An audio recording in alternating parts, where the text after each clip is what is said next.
0.0625 छेद x. X हा वर्गमुळाच्या बाहेर आहे बरं का, बरोबर 0.05.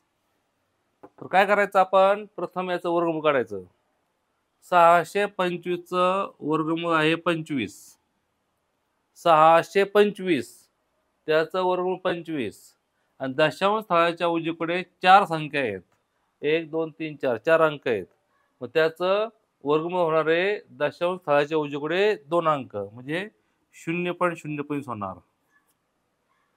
याचं वर्गमूळ घेतलं तर 0.0625 याचं वर्गमूळ होणार आहे 0.25 छेद एक्स बरोबर आले 0.05. छेद ना म्हणजे काय आला.